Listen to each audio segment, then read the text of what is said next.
Indian Rafael আমার সামনে। এখানে একটা ব্যাঙ্গালোরের কাপিল পার্কে দাঁড় করানো আছে। তো পুরো পার্কটা আজকের ভিডিও করে দেখাবো, অবশ্যই সঙ্গে থাকবেন। এটা হচ্ছে ইন্ডিয়ান রাফেল, যেটা এখানে সাজিয়ে রেখেছে, দেখতে পাবে।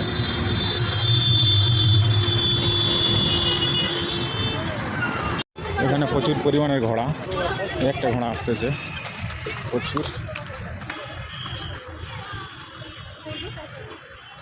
তো আমরা এখানে 4 বন্ধু মিলে ফটোশ্যুট করে তারপরে আমরা অন্য সাইডে যাব। তো এখানে ভালো একটা ফুল গাছ আছে, সেখানে ফটো তোলা হচ্ছে চারিদিকে। পার্কটা এতটাই বড় যে ঘুরে একদিনে শেষ করা যাবে কিনা আমার সন্দেহ, অনেকটাই বড়। সঙ্গে থাকবেন অবশ্যই। এদিকটা সকলে বসে আছে কারণ পার্কটা অনেকটা বড়। আর এটা হচ্ছে ঈদের পরের দিনের ভিড়, সানডে, রবিবার দিনকার। আর আমরা এখন যাচ্ছি পার্কের চারিদিকে ঘুরতে ঘুরতে।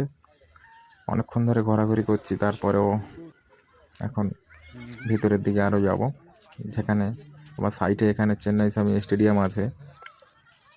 স্টেডিয়ামের পাশেই পার্ক। তো চেষ্টা করবো স্টেডিয়ামটা দেখাবে। চেন্নাই স্বামী স্টেডিয়াম, ব্যাঙ্গালোর।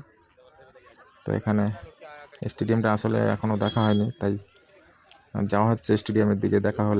দেখা যদি বা যায় তাহলে দেখা যাবে, আশা করি দেখা যাবে। তো তার আগে এদিকে যে এত পরিমাণের ভিড় আর পার্ক আজকেকার দিনে, কারণ ফ্যামিলি নিয়ে প্রচুর লোক ঘুরতে আসে, আর পুরো সম্পূর্ণ ফ্যামিলি নিয়েই সবাই বসে আছে।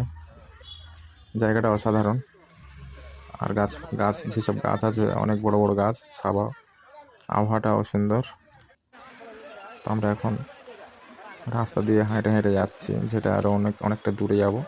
প্রচুর পরিমাণের লোক আমাদের পিছনে দেখতে পাবে।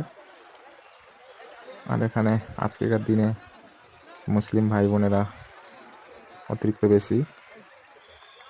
তো ঈদের পরের দিন, তাই ছুটি, তাই এখানে সকলে ঘুরতে এসেছে। তো আমরাও রবিবার দিনকার ছুটি, তাই আমরাও এখানে আজকের ঘুরতে এসেছি। তো আমরা 4 জন দেখাবো। এর ভিতরে যেগুলো আছে, এটা টিকিট কেটে এখানে নাকরদোলা, তারপরে ট্রেন, সব কিছু চড়া যায়, চড়ে ঘোরা যায়। এই যে ট্রেন যাচ্ছে, এগুলো চড়ে পুরো পার্কটা ঘোরা যায়।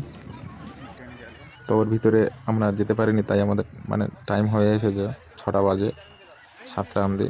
তো আমরা এখন বের হয়ে যাব, কারণ সিকিউরিটি গার্ড সিটি মারছে। তো আমরা এখন চলে যাব। এই পর্যন্ত আমাদের ব্লগটা, আর যতটুকু দেখেছি এই পর্যন্ত। অবশ্যই সকলে ভালো থাকবেন। পরবর্তী ব্লগ দেখার জন্যে আমাদেরকে ফলো দিয়ে রাখবেন। এরকম নতুন নতুন ব্লগ দেখতে পাবেন। ধন্যবাদ।